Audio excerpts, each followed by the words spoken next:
Welcome back to Mommy's house. Okay, so Michael, it feels like every single day is historic in this news cycle. I can't keep up. Does it feel like 25 years has passed since our last recording? Oh my god. The last time we checked in, I think Trump and Elon were having a beef. We're like, we missed it. There will be no news from now on. And this is like every single day is another like unprecedented day. Yes. That's what it. I can't take it. I had a lunch meeting yesterday, and at the beginning of the meeting, it was like, yeah, they're saying Iran might retaliate against the U.S. And by the end of the meeting, it was like, Iran did it. They did it. It's not only moving at hyper speed, but it feels like, when you're like, you have to keep restarting your computer and doing a software update because things are just going haywire, and you just keep doing it over and over again. Like no one has any idea what tomorrow is going to look like every day for weeks at a time. Yeah. Did you know what the Strait of Hormuz was last week? Of course. It's a great strait, one of the best straits. The woke wants it to be the gay of Hormuz. It's terrible. Let's get into it. What happened this morning? We had a live when Israel and Iran went to war, and Israel preemptively struck Iran's facilities and nuclear strikes, and then no. This was last Friday. Yes. 2 Fridays ago, not last Friday. The one before, we did a live, and that was the morning after 20 years ago when Israel took out all of the IRGC top command and struck other targets. I don't even think they'd done the nuclear stuff yet. No, there might have been other facilities and scientists. That was and things like that. Night one. Yes. Fast forward to a week and a few days later. And there's 12 days later, and now we're at ceasefire today. So let's just go and work backwards because so much happens and it's so dense and insane. Right now, this morning, Trump, our great hero, was a little bit testy on Israel and Iran.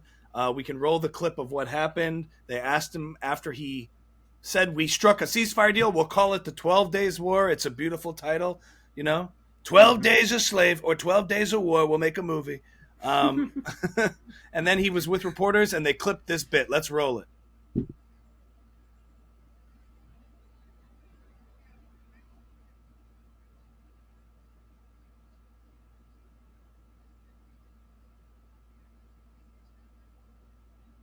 Okay. Oh, wait, hold on. Just watching a president walk to the helicopter is so cool, I find. How you like me now? How you like me now? Do you know, like, when you're a kid and the first time you hear your dad curse and you're like when he gets so mad at you, like all formalities and parental things go out the window. So it's like Daddy Trump drops an F-bomb and you're like, okay, my dad's really pissed. You don't know, you and your friends don't know what the f*** you're doing. You don't know what you're doing. Knock it off, That's what that moment felt like with the press as his little bitches. He's just like, but I think this does highlight that Trump's volatility can be really refreshing and amazing and invigorating and inspiring, and can also go both ways. Like, we're taking over the Gaza Strip and all the crazy, like, pro-Israel, everybody goes nuts, and then he takes the trip to Israel and takes the trip to the Middle East, doesn't meet with Israel, takes the plane from Qatar and says it's beautiful. Yeah. So it gives a point to the volatility and instability. At the same time, I learned to watch Trump carefully over a long haul and pay attention to what he does and less what he says. Your thoughts? Yeah. My first thought was he can say anything he wants because he did the thing. You know what I'm saying? Right. My second thought was I would make the argument it actually isn't so volatile. And I think this makes the case for he was never really coordinating with Bibi. He's always felt this way about Bibi. It took a sharp turn once Israel attacked Iran and was so successful. Now all of a sudden he's like, okay, now I'll take credit for that. I'll even go as far as to drop the coup de grace, I think Javier Retagour called it. The final statement. Mm-hmm. But now I'm going back to where we started, which was like, Bibi, end this war. I'm sick of you. I'm sick of this whole thing. Oh, so it was basically just like the assistance on the Iranian attack was like a booty call, where they hooked up again, and he was like, "We're done. Okay, exactly. It's over. So we had a great night. It was a great operation, but we're done." Exactly. So when he snubbed Israel on that trip, I don't think it was a coordinated effort to dupe Iran. I think he was snubbing Israel, and Eh, now he's back. He's kind of back to where he started with that. I'm not sure I agree with that. Where I think there was I think this whole notion that like it's Israel dragging America around, wagging the tail that wags the dog kind of thing. Hmm. That everyone likes to claim the Israel haters and isolationists on Twitter. It's just so obviously the power dynamic is the opposite way. And I tweeted like an hour ago that Trump orders the Israeli planes to turn around, and they do. For 11 months at the start of October 7th and onward, Hezbollah was pummeling and barraging rockets into Israel. In the north, they had to evacuate the whole north, and Israel could not retaliate. Why? I had a friend in the elite units in the IDF tell me that there are 2 U.S. aircraft carriers, or several, that will not support under Biden, said do not retaliate. We want de-escalation. So Israel basically had to leave the north abandoned for 11 months. I was like, why do they tolerate this every single day? Why can't they move people back in? It's because we want de-escalation. That was the policy, and they couldn't retaliate until later on. So I ask, which country controls which? The country of 300 million people with the most powerful military in the world by far, or the little country of 6 million? How many people in Israel? Tiny little country size in New Jersey dictating what America does. And it just completely unravels the whole narrative of the Candace Owens, sort of Dave Smith, isolationist claims about Israel dragging the U.S. around the world stage. I actually think Trump's comment makes more sense and doesn't feel like an aberration if you look at it in the totality of the last couple of months. Right. But what I'm saying is what it does do is dispel everybody's the takes of Trump from sort of the either far left or isolationist libertarian side that is making this case that Trump is being dragged around the way Yeah, Candace likes to I talk think about it, or Dave. It's like, nah, he's his own guy. And shifting to the next subject here, I think it's been fascinating to watch that when the real stuff goes down, you see sort of the diminished relevance of the commentariat, the people who have been commenting on this as if they're authorities on these subjects, like when real world events happen and war breaks out. Like you're watching, and I'll say this, like Dave Smith, for example. I have to put this because this is going out there as a little bit of a caveat here. Like, I kind of like Dave Smith. We've had debates before, and I cringe a little bit at some of his critics because a lot of them, while I disagree with Dave Smith on a lot of these issues on the foreign policy front, like really passionately, I also disagree with the tactics that a lot of the critics of him use. People start going after his comedy. They say he's not funny. They go for personal insults, and then he responds back, and it turns into a mud fest, and he's not shy to do that.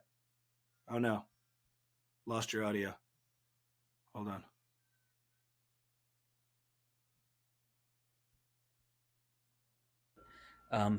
There Can you hear me now? Yeah, Dave Smith is better at responding, at clapping back than everyone else is because he's hilarious. Or yeah, he's a comedian. Yeah, he has comedic instincts. But what I'm saying is there's a lot of people who they call him a Jew hater, an anti-Semite, self-hating, like all this stuff, which I don't think is helpful. I don't think is true. And I don't think it's helpful to the real important disagreements to be had. But I also call him out for saying, why don't you take on my arguments? And then when I do, he says, way to completely misrepresent my position. And I'm just like, well, you asked me to take on your arguments. So then respond with arguments, not like backing away. But that's besides the point. So for what it's worth, I do think there's something useful about Dave Smith's arguments because it keeps everyone sort of on their toes. And the fact that, we shouldn't have like knee-jerk reactions to things. We should be prudent. I criticize also, what I do criticize is the sort of lack of humility and in going into these situations. But what I want to say, just having said all that, is like, for example, like the Constantine Dave Smith interview on Pierce. You saw that, right? Bring myself to watch it. What's that? I couldn't bring myself to watch it. All I'm saying is it was after all the back and forth, it was a good example of like a constructive dialogue that is capable of being had on the subject, regardless of all the annoyingness that happened with Natasha or other people or the scream fests. Like, Constantine was able to hold his own and make his points, and so was Dave, and it remained that way. I think Pierce learned his lesson from the Natasha episode too, and allowed them both to speak pretty openly and freely, and it was civil, and and people were able to make their case. I think he had some one-ups on Dave on that one.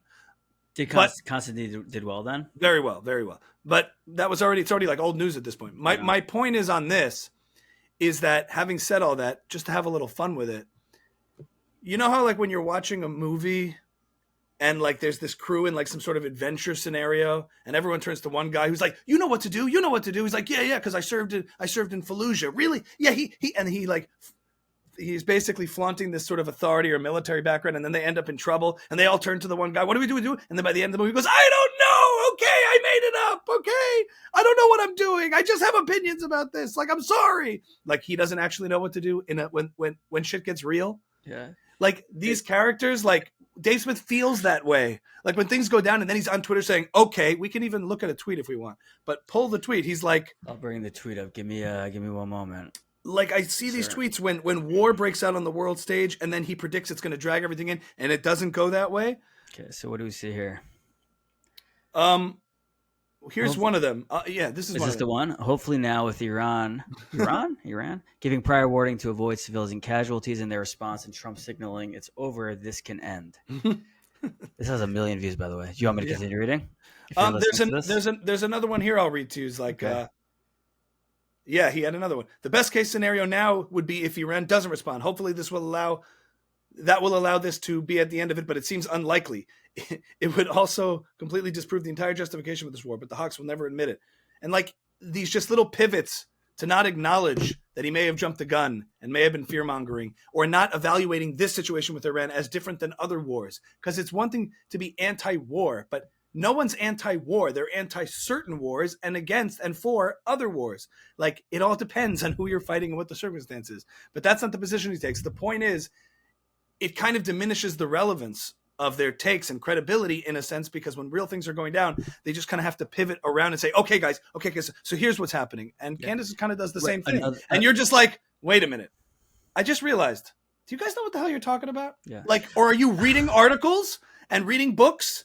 It's like Matt Damon in the scene with Robin Williams, and he goes, I was upset by what you said last night, and then I realized you don't know what the fuck you're talking about. You're just a kid. You're just a kid who reads. You've never experienced anything. Like, and I'm not saying he's not allowed to make these statements. He can, but the question is, how seriously should we take them? How much water do they hold? And then you see him saying, like, okay, guys, so it looks like it's going to be, it's like he's in the bunker reporting from a screen. I'm like, what the hell is this? Here's my new evaluation of it. Sargar and Jetty, by the way, also, I saw a tweet where he's like, let's take a second to realize it took several years in Iraq and Afghanistan for things to go haywire. So we don't even know how bad this is yet. You have to give it a few years before you tell me I'm wrong. Oh, I just mean the unfalsifiable nature of all their positions. But here's my new evaluation. The podcast class of Commentator, their whole argument for being is, I've lived a very interesting life, and I'm a very interesting talker and conversationalist, and I have an interesting point of view.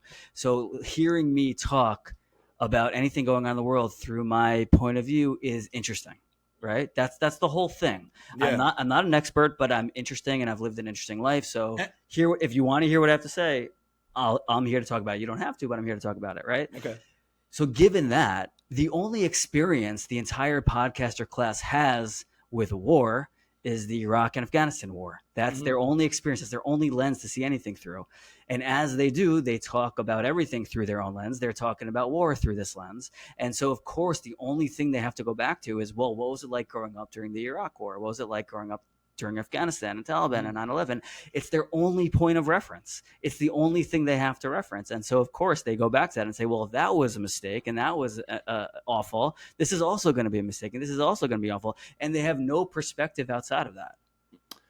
That is a very good point. And it makes a lot of sense, because I actually think the one thing the critics of the isolationists missed is not acknowledging that they are pointing to previous blunders and mistakes and nation-building exercises and regime change exercises that were disastrous.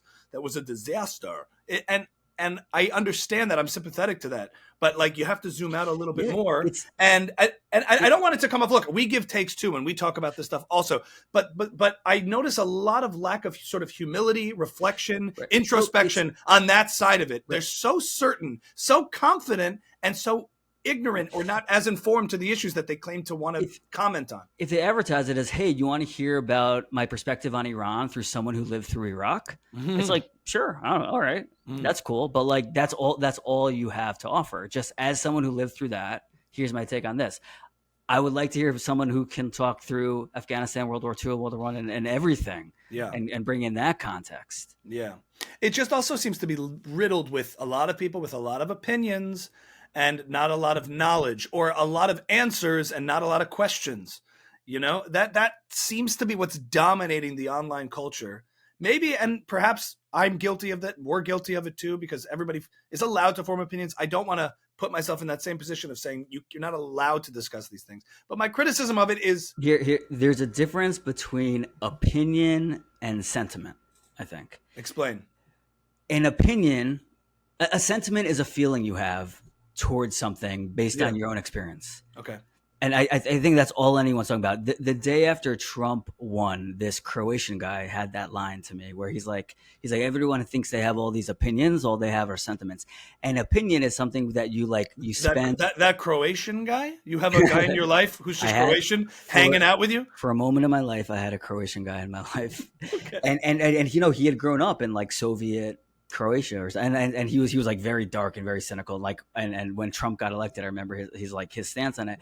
And he's saying like an opinion is something you spend a lot of time researching and really developing an opinion and testing it and challenging it and working it until you're like, this is my opinion on this matter. I don't think a lot of these people have opinions about anything. They just have general feelings based on their own experiences towards this thing. All right, it's semantics, but I hear you the difference, and I recognize the distinction, because an opinion implies it's informed by something rather than just perceived. Perceptions, sentiments, that's true. That's really what it is. But at the same time, I do think people are made stronger not by their supporters, but by their detractors and by their opponents. That's how the cases are made that are much stronger. You know, so I recognize the utility. And I think people make a lot of mistakes in the way they criticize the Dave Smiths or the Clint Russells, the people out there in the Twitter space who are making a lot of noise, the Scott Hortons, about like isolationist echo chamber stuff. And then, of course, you have like the people on the left who are also against these kinds of things. But it's just weird to say like I'm a non-interventionist or I'm an interventionist. That is to say, in every case, I do this one thing. They're guilty of the exact same lack of nuance that they're accusing the neocons of. They say it's a projection. You hawks, you always just want war, endless war. And I'm like, you pacifists, you always just don't want to defend yourself and want non-war. And I'm like, you know, walk and chew gum at the same time. Iran is a different case study, a different society, a different actor, a different aggressor than Iraq, Afghanistan. But both sides, I think, and I don't want to just both sides it like they're equally, because that's also a weak position. I'm just trying to say that like you have to acknowledge the valid points made by one side and the other. It doesn't seem like there's any interest in doing that. I think in this media ecosystem that we're consuming, if something can't be condensed into one line, it doesn't exist. No one wants to hear it.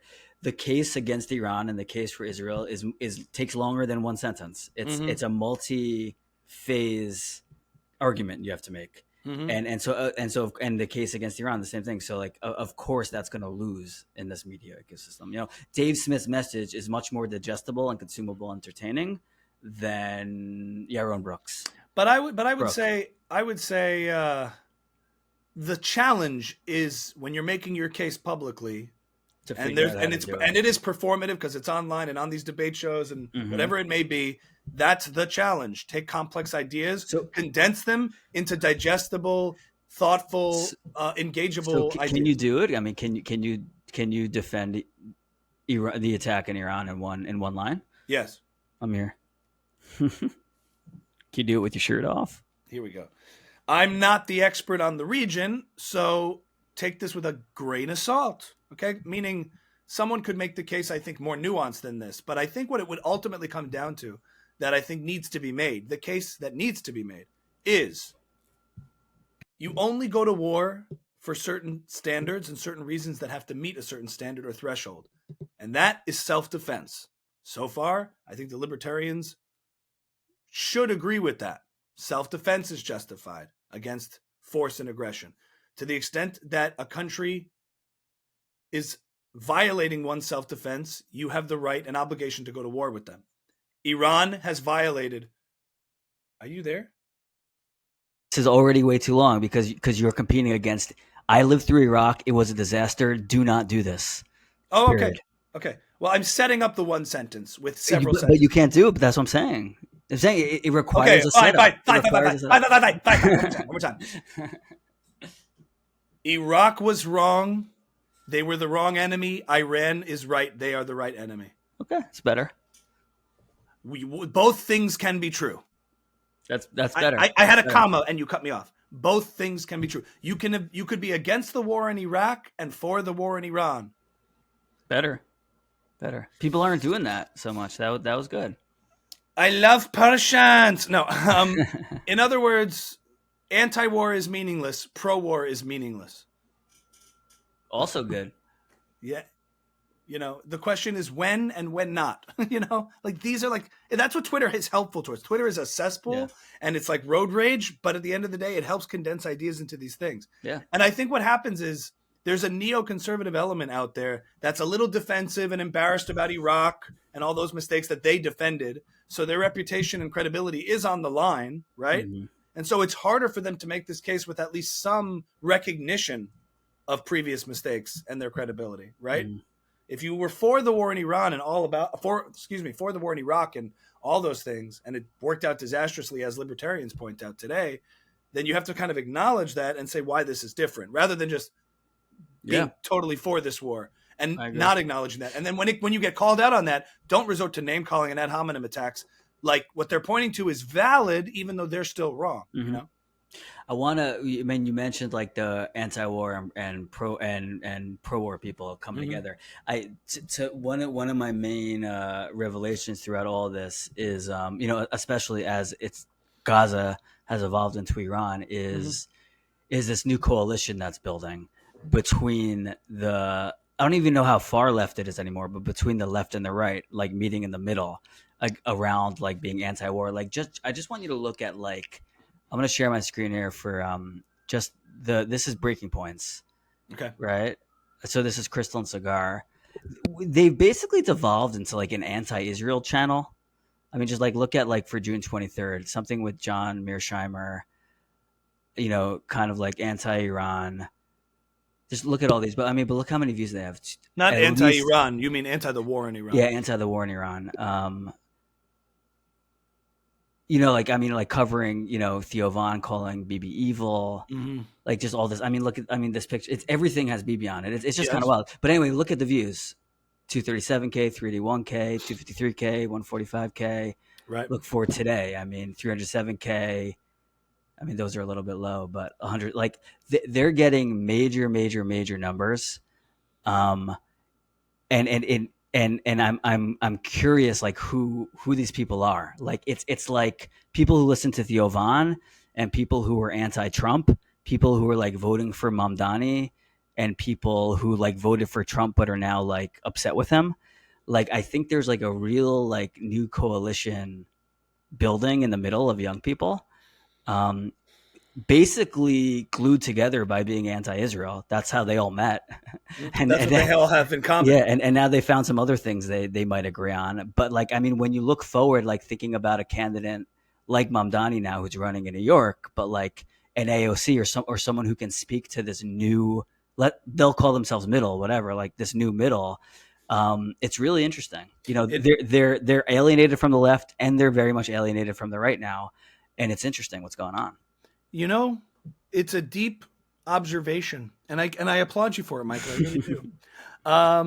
What I think happens in these kind of cultural political movements is that, and I noticed the pattern across different like topics, is that various groups that are fractured and coalitions that have nothing in common politically or have nothing to do with each other will rally around certain causes. And then when that cause when they accomplish that goal, turn on each other. That's what happened with MAGA. Right. So for example, not just MAGA, but even rewinding back, anyone against sort of the woke left-wing excess bubble, right? Excess woke leftism attracted your anti-establishment liberal class who were starting like the podcast space, who were disenfranchised, like Joe Rogan, disenchanted with, a corporate media So there's a huge umbrella of people who hate corporate media, and they vary politically, right? A lot of people are like, how do we find the liberal Joe Rogan? I'm like, guys, the liberal Joe Rogan is Joe Rogan. Mm-hmm.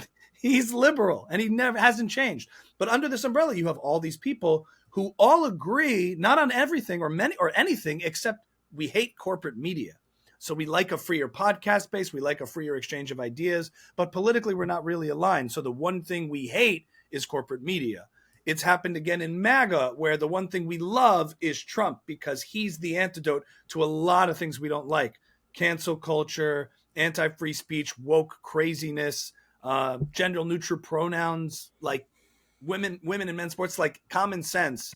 He's the common sense antidote to some of this insaneness that's captured us. And I think post October 7th, you saw a lot of people who wanted that reprioritization of things onto like America's interests. If I'm taking anti-Semitism out of it, which I think for the sake of this comment and conversation is useful because it doesn't always have to be the factors. Just focus on the non-hateful bigotry parts of it that may be there. Within MAGA in this umbrella movement, you see this alignment of people who hate corporate media, people who hate wokeness, but they also want an attention turned to America or an identity to be reformed in America and focused on it. And they see Israel as this distraction, and they all feel really good about unloading on Israel because it satisfies a couple of thirsts. The far right idea of AIPAC Jewish control of our country, Israel control of our country, the far left idea of say, I don't know, what would it be on the far left? This idea of same idea, like we can criticize AIPAC and Israel without having to appear anti-Semitic, right? So they can get behind that. But also,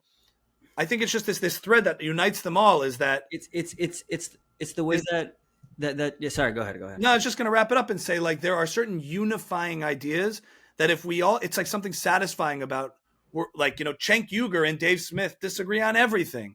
But on Israel, they can form this coalition. And so it's powerful when you can have these coalition elements that can unite all these different factors. It happened with MAGA against woke, and now it's happening with MAGA and others against Israel. And you could see the way Trump used immigration in 2016, kind of this like kind of fringe topic that no one really thought meant anything, but actually did mean a lot to a lot of people and won him the election.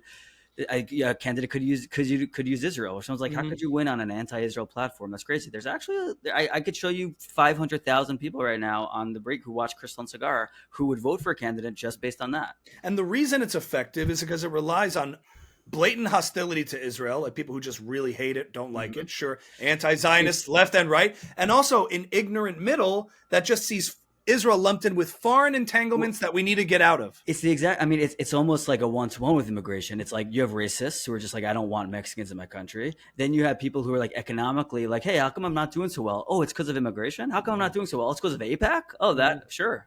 If you get rid of AIPAC, I'll do well. Great. If you get rid of immigrants, I'll get a job. Great. Yeah, so it's the same thing. Shuffling of the deck for scapegoating, I think, can provide sort of this panacea, one-size-fits-all solution.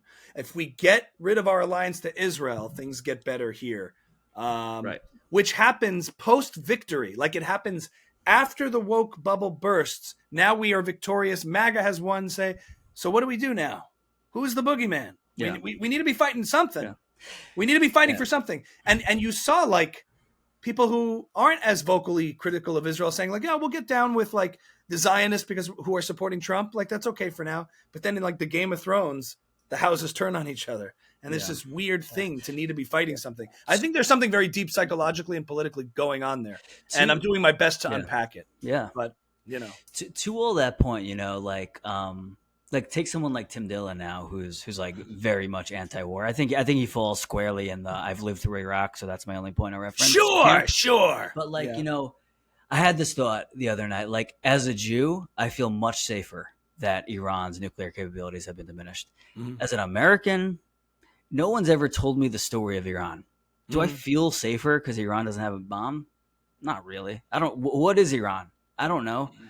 It was like a joke in The Simpsons once about the Ayatollah. I don't know what Iran is. Are you putting yourself in Tim's shoes or your own? I know I'm putting myself as a listener to Tim. I'm like, I get it. I don't understand why we're going to war with Iran. Like from your point of view. So like, I wanted to like, I think there is an anti-Semitic like point to it. Like, I mean, I think it's interesting. Everyone shifted from Gaza to Iran. Like Gaza's still happening.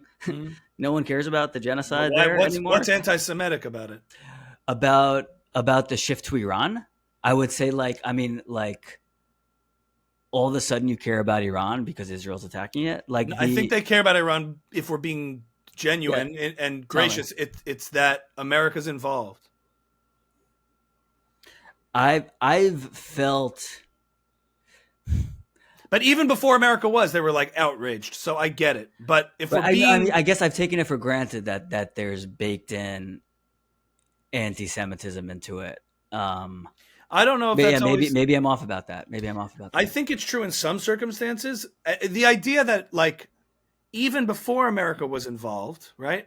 There were people shouting and condemning Israel for unilaterally doing this on the hopes that America, not on the hopes, on the condition that they knew America would eventually be Right. involved and would be No. supporting it. All- But they were condemning it before America. I mean, it wasn't like they were saying, look, I'm glad Israel did this to protect itself. I hope America doesn't get involved because they shouldn't. They were condemning Israel. No, Dave yeah. Smith condemned Israel right away, saying America will get involved in a drawn-out war. No, I'll explain myself. I think even before America got involved, it was being presented to me through my podcasters as look at this aggressive state of Israel who is now doing a genocide in Israel. They in Gaza they can't help themselves, and they're being even more aggressive now towards a country that's going to get us into trouble. Like they truly are warmongers, and they truly do control America. Because look what's Right. I'm telling you what's going to happen in 2 weeks. Listen to me now. I'm telling you that was the framing of it, and I was like, that seems incorrect. No, you're right that's really there's something really dark about that, and I Yeah. totally get that. Like But I all think all the tropes. yeah, of I think for anti-Semitism. a lot of people subconsciously, it's been drilled into them this narrative that Israel's actions always implicate America. Mhm. And I think maybe the reason that they believe that narrative has some anti-Semitic undertones, or this belief that we scapegoat Israel for all the problems in the Middle East and all America's involvement, like Iraq, as if America didn't go to war with Iraq by its own volition. Bibi came and testified, and then America had no choice. Oh my God! Well, Bibi said it. We got to do it. Like as if that wasn't America's choice. Had no agency. It's all Israel. So under that, I see what you're saying. But I think for a Tim Dillon type of person, and they're watching Ukraine. I think it's more rooted in like, don't get involved in Ukraine. Don't get involved in Iran. So I'm saying from that perspective, as just as simply an American, I get that that sentiment of like I don't understand. I mean, he said the line. He said, explain to me why Iraq having a nuke makes me unsafe.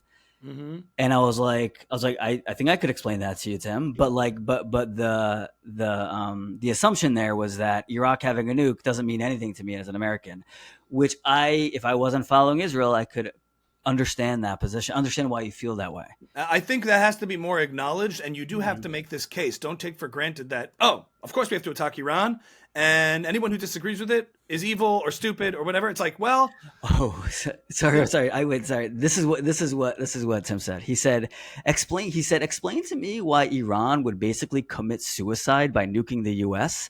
They would never do it. It's not a real threat. Why would they commit suicide and attack the US? I'm like, these are people who commit suicide with bombs. Like this happens. Like, I don't think you understand this, Tim, but I get why you don't understand it, because I wouldn't either if I were you. Exactly. I think it highlights two things: the naivete of that side, and the good reason why they're naive is because they're not following the ideology that's animating this part of the world in the history of terrorism, fanaticism, jihadism.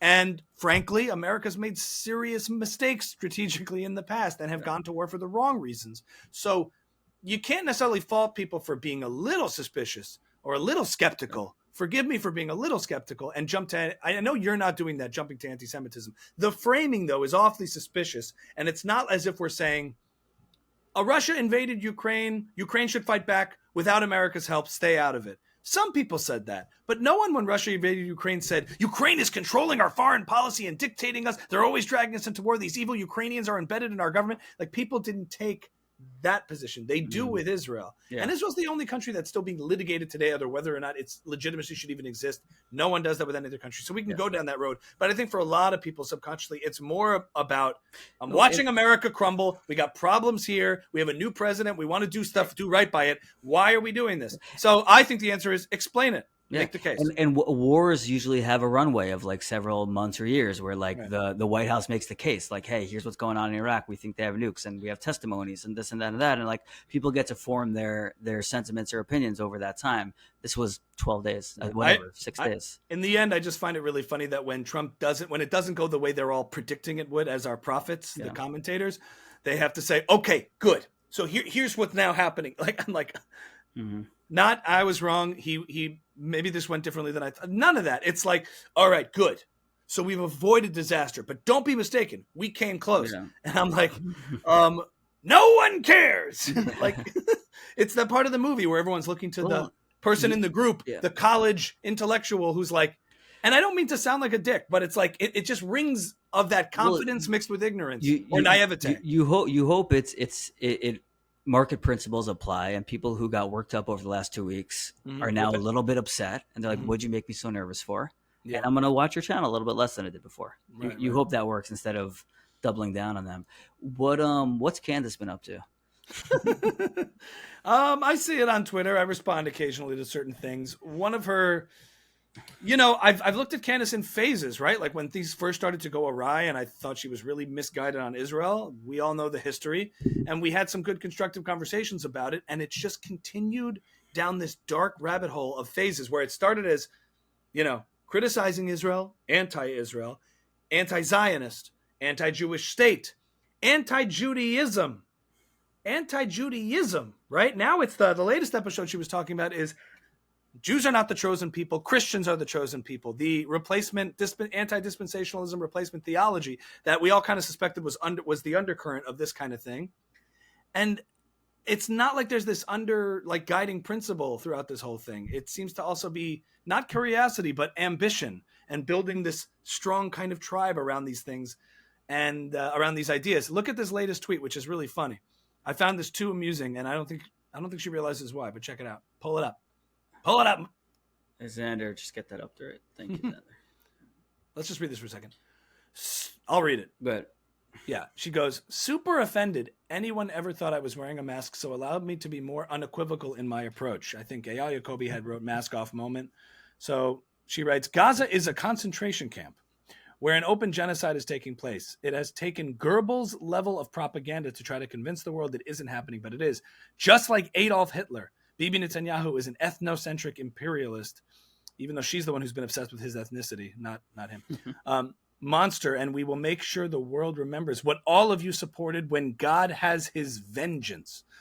With enough time, I'm sure Hitler would have been very open to similarly running a sophisticated global blackmail ring with Jeffrey Epstein, and perhaps would have even orchestrated the assassination of a sitting U.S. president and conducted a false flag or two to demand our allegiance. Let me know how horrified you are by... Can I just mention that yep. I'm not sure Hitler would be working with Jews. Yeah. She's like pretty obsessed with Epstein's Jewishness. Okay. Yeah, go ahead. Let me know how horrified you are by this comparison. Okay, I'll let you know how little we care. I will never stand with you genocidal maniacs who are committing to an open Holocaust, whatever it is. Okay. Sorry, go ahead. Open Holocaust and trying to usher in World War III, all while purporting to be eternal victims. Okay. You wrote. I wrote. Well, based on what you've said about actual Nazis, you're about 6 months away from becoming a pro-Israel Zionist. Okay. I thought that was hilarious. Well, I thought it might have been a hard bar for some people who were like, huh? But the funny thing is, so she's drawing this comparison to all the Israel committing the similar things to what all the worst crimes of the Nazis did, right? That Israel's Nazi Germany. And yet, what did she say about actual Nazi Germany? She's made a pattern of episodes minimizing Nazi crimes, creating sympathy for what happened to actual Germans and the ethnic cleansing of Germans after World War II. Like, what if I tweeted, this idea that like Israel's running a concentration camp, it's like, why would you do that? It's just a waste. It's just, some of the claims sound completely absurd. It's just a waste of time and supplies. Why would they run an actual concentration camp? And you can't actually kill 6 million people with concentration camps. Yeah. The standard and the metric by which she's trying to compare Israel to the ultimate evil in the world is an evil that she minimizes herself and dismisses and doesn't even realize the contradiction. So I just kind of find that funny. It's like you've said, I've been taught that this Holocaust is horrible. This whole Mengele experiments, they claim sound completely absurd. Why would you even tie two together? Why would you do that? Did you know what actually happened? The truth about what happened after World War II to ethnic Germans trying to rewrite and revise the history and then use the Holocaust narrative as a way to illustrate how bad Israel is. It's like, do you see what you just did there? You contradicted yourself in all of those efforts to bring you to this point. What she It's means funny. to say is the Jews are just as bad as the Jews. The Jews are just as bad as the Nazis, who weren't actually that bad. And it's all kind of funny. And this happens repeatedly with a lot of her tweets. And it's kind of a shame, you know? I really still am proud of the conversations. I thought they were really good. And, you know, I'll always have a weird, like, relationship with that. But I just see it go down the dark rabbit hole of, like, you, like, mask off. It's like you've, you know, and then she goes, shout out to Kanye West in the middle of an episode. It's like, you know, I think I think the reactionary posture that we all take to it is going to just burn out. And it's like, you're going to eventually, and I'll say it now, I think eventually she'll go further and further into obscurity, and you know, they will dissipate. I think that's a question I ask now, like looking 10, 15 years into the future. Mm-hmm. I could actually see a world where obscurity only exists when there's some sort of monoculture happening where you can be obscure within that monoculture. I could also see a world where, like, 10 years into the future, she has 1 million subscribers who only get their news from her, and they don't even know there's any pushback on her or, like, anything else even exists. Like, it's so siloed off that, like, sure, people think she's a nutcase, but there are people who don't even know that other people think she's a nutcase. Like, it's so algorithmic and so isolated that, like, obscurity won't even be a concept anymore. Yeah, no, but the lack of integrity about all of it and will eventually just cannibalize your own audience, and you keep siphoning off the people. Like, maybe. First you make enemies of one cohort, then you make enemies of another cohort, and then eventually, if you're tied in a web of disingenuous, like, posturing, you're left with very, like, less and less and less. And even, like, if Candace's tweet about Israel, no country has the right to commit genocide, got no responses, she would have stopped talking about Israel, I think. You and I were right about her in our own ways, where neither of us thought she was a real anti-Semite. I thought she was just ambitious. You thought she was just ignorant. Yeah. and I think she ended up being, like, ambitious and kind of, like, anti-Semitic together. Or enjoyed what the sort of anti-Semitic dog whistling did for her. But it was useful to her. I think at this point it's more than just useful. I think there's a little bit more mixed in there. Well, sure, because when you engage with the community over and over again in this negative, hostile way, and they respond with being hostile, you're going to develop bad feelings for them, and that's why you will. Like, I'm not blaming the Jewish response for it. I'm just saying, like, there's an animosity there that exists now, even more so than it ever did. What she said it to Tim Dillon, it was another giveaway. She goes, want to know the truth? Like, we only did one episode on Macron's wife, and we weren't going to do any more, but then they responded with a lawsuit. Ooh. I thought your show's about, you know, real ideas and culture and important, like, political movements and ideas, right?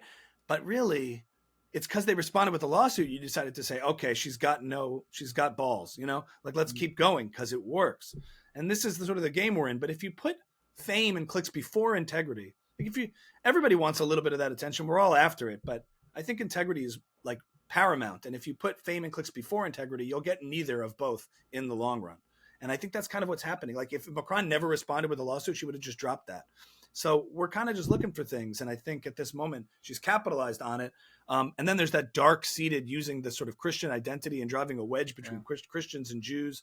It just becomes more and more apparent, because I think it's like a drug. You start with, like, a little weed. The high gets you something, right? Mm-hmm. But then you kind of need to keep one-upping the dose of intensity and provocation, because each one, it just gets used to it. So you got to keep saying more and more extreme stuff to try to invite some of that. And sure, some of it you believe, some of it to a lesser extent, some of it's genuine animus, some of it's not. But you got to keep upping the dose, because where's the attention going to come from? To my earlier point, though, I mean that you know, obscurity won't exist, and you're like, you know, she's just going to keep cannibalizing people. If you're a Dave Smith fan right now, you don't live in a universe where, like, he might have been a little wrong about Iran. Like, you live in a universe where his opinions are just being justified over and over and over again. And it could take months and months and months and years before you ever even realize that Candace has been lying to you, or that Dave was wrong, or that Cigar is wrong. You know what I'm saying? Like, so I'm saying, like, sure, she'll cannibalize people eventually, but that timeline gets longer and longer and longer because you're in this echo chamber and you're in this algorithm where you don't even realize you're being lied to. Your whole universe and worldview is being shaped in ways where, like right now, you think we're in World War III. There are people probably right now who think World War III is happening. You know what I'm saying? They don't understand that it's not. It's more online than in the real world, but I hear you. Yeah. But it's all online. People live but online. I do draw distinctions between like Dave and Candace. They're just different animals. But I'm talking about from an audience point of view. The reality of your world can be shaped very differently than the reality of what's actually happening. I would just say, in watching it all, like, the audience's relationship to a Dave Smith, even if he's been technically wrong about things, isn't as compromised, because he's always telling you what I think he genuinely believes about a subject to the best of his ability. He might have certain character flaws and make mistakes or whatever, and may not always own up to it fully. But in the moment when he's telling you something, I think he could be dead wrong, but he genuinely believes it. That's all you can ask for in this space. And I think that's worked for him. And there, you can micro criticize particular things. I don't think that's true with Tucker or Candace. I think it's different. I think there's games being played. They're much more apparent and explicit than Dave. Like, I'm discerning in this space, and I think it's important to be. I think what they're doing eventually really compromises credibility, because you're just like, you see the opportunism. I'm asking how does their credit in the eyes of a viewer who watches primarily Tucker and Candace, how does their credibility ever get questioned?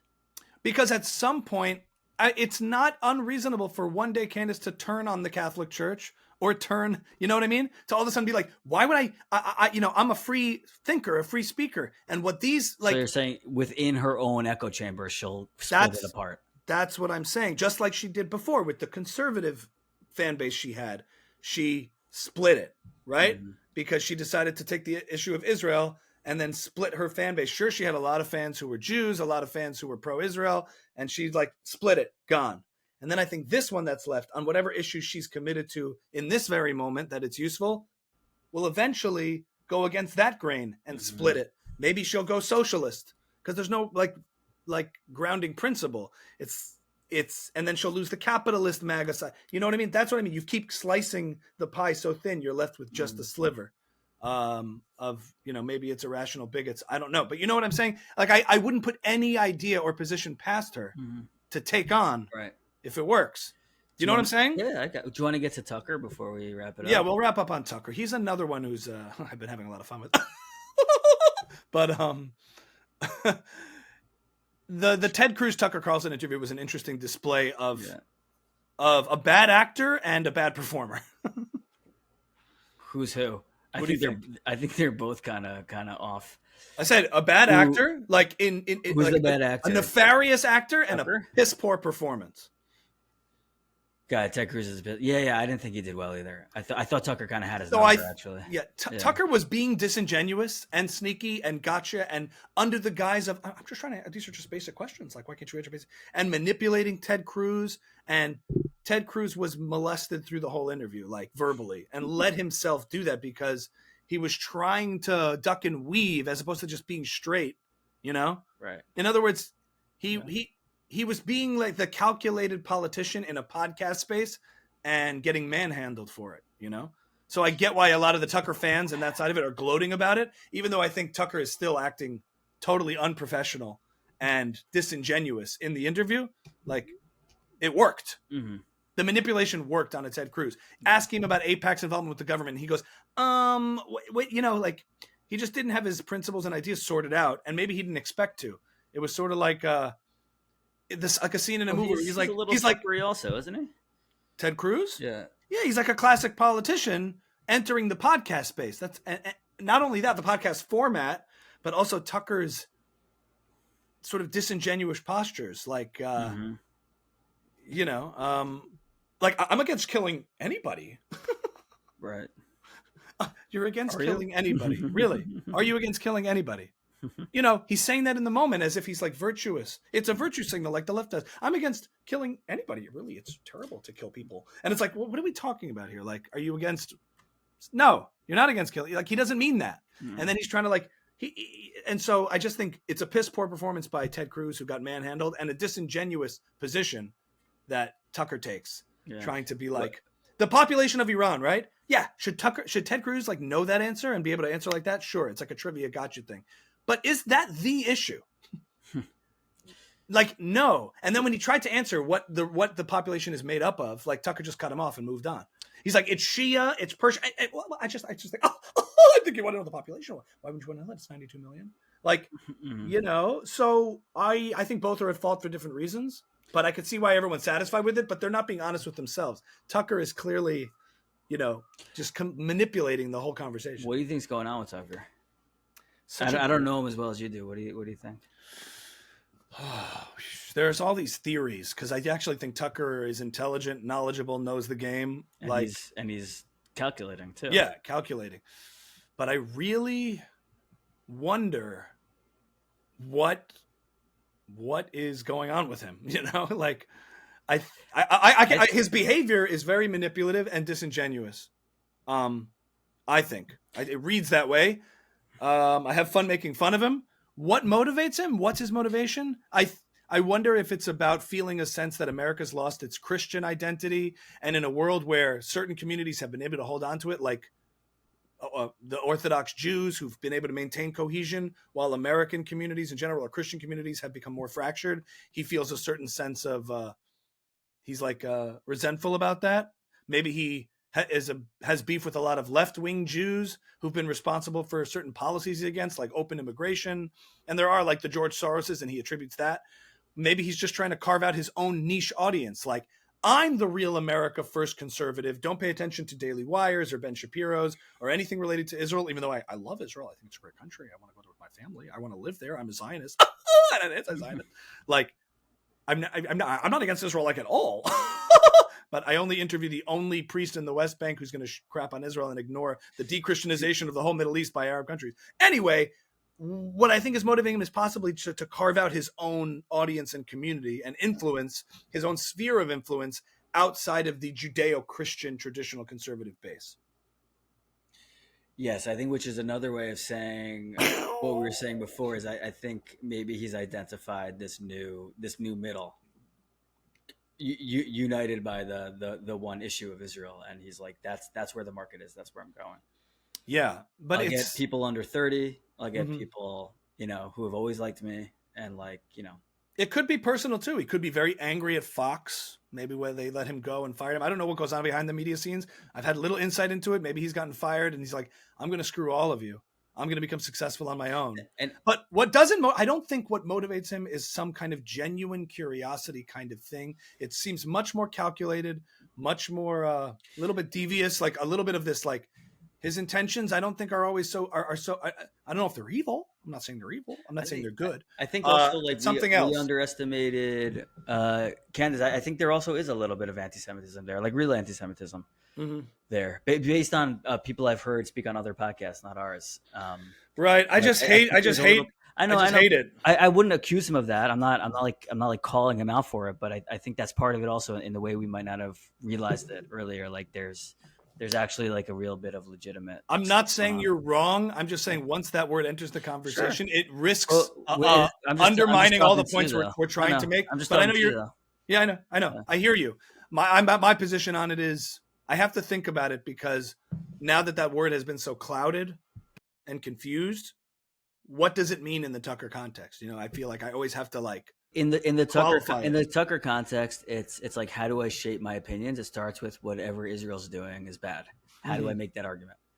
Like I didn't have an opinion about Iran. Now Israel's fighting them. Now I do. Now it's pro Iran. You know, like, which is fascinating given what he used to say about Iran in 2012 and what he said about Pat Buchanan. All of it. I mean, all these people who didn't care about Iran 2 weeks ago now have an opinion about it. Why? Because of Israel. Yeah. Yeah. I'm not calling everyone anti-Semitic, but I'm saying in his case, I think some of his stuff, I would say some of his arguments don't start with what's happening here. It's how do I take a stance against Israel? He got he got really mad at Ted Cruz for suggesting he's like crapping on Jews. Well, I'm really offended that you would. What did I didn't even bring up Jews, and so like there was just not a whole.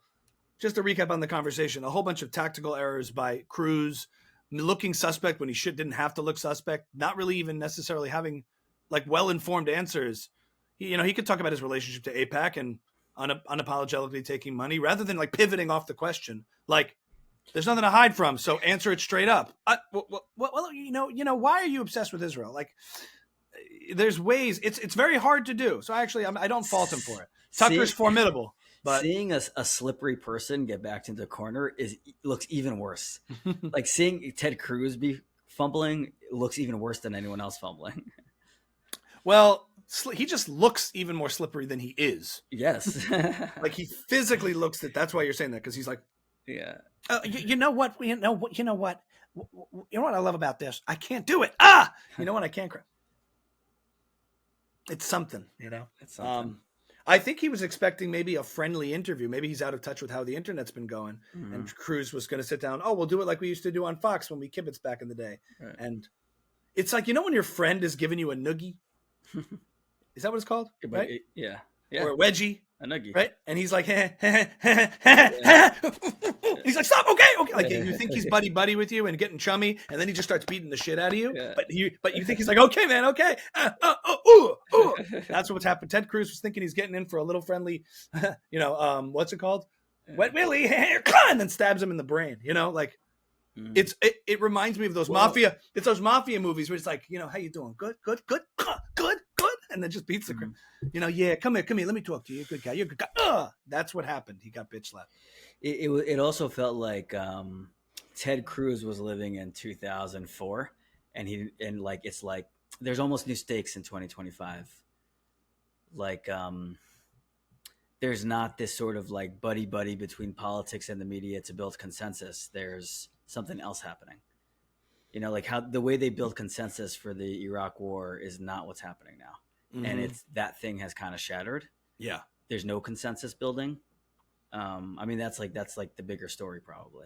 And when there's no consensus, you get a lot of that. But one thing just to wrap up, like the Iran saga demonstrates is there might be more consensus, and a lot of these little staticky noisemakers are a lot less relevant than we give them credit for when push comes to shove. No, like when they poll a lot of people out there, they're like, oh yeah, no, I do support America and I support Trump and I support these actions. But I mean consensus in the like elite media institutions. Like if you would turn on New York Times, CNN, Fox, all of it was like we're going to Iraq, amazing. Yeah. It's not. You watch 10 different channels, you get 10 different opinions now. Yes, it's all kind of fractured. There's no like singular echo chambers where you can rely on one sort of narrative and another sort of narrative. Yeah. They're all blending in different spots. Because that would be top down. Now it's more like I think Tucker and Dave Smith hope it's bottom up, where it's like, hey, we control the audience. We'll tell you what you should do policy wise. But they're also like, nah, we're gonna go in. Yeah. It's still top down. Yeah. That's what, in the end, it's like refreshing to see, like when it all started to happen, there's just this like silence that you feel, or like this, like when Israel, like when the news broke about it, and then the news broke about America doing it, you're kind of just like, oh yeah, this is what Constantine tweeted. It's like, none of you actually really matter. Yeah. You're irrelevant. You're insignificant. You don't have influence the way you thought. That's what's so heartbreaking to you. Jeez. Not America going to war, but the fact that your opinions are not that consequential and influential as you thought. Yeah, he's a big winner out of this. I've been seeing his tweets all over more than I have before. But again, he came talk about opinion. It seems like he really researched it and came to an opinion and integrity. And he has integrity, and that'll pull him through these situations, and he'll come out on top, I think. Exactly. And I think that's what it, like we said, like integrity in the long run will pull you through these various like shit storms where you get heat or get hate or criticism. If you mean what you say and you have some humility and genuine curiosity, which Constantine always strikes me as having, you'll come out the other end of it looking good and retaining your audience or expanding your audience, So I hope we live by that standard. We do the best that we can. And I hope we expand our audience. Yeah. Guys, thanks for all the new subscribers. We appreciate everyone coming on and joining on board the show. And we are also on Patreon. Be sure to get on board there and support us there. We'll be eventually putting exclusive content there as we keep building up the channel. Thank you for watching Ami's House, for all of your best uninformed, humble opinions and sentiments. Thanks, guys. Subscribe to my newsletter and share this, like and subscribe, etc., etc. People say that, right? Yeah, etc., etc. That'd be a good name for a pod, etc., etc. No, it wouldn't. Take care, everybody.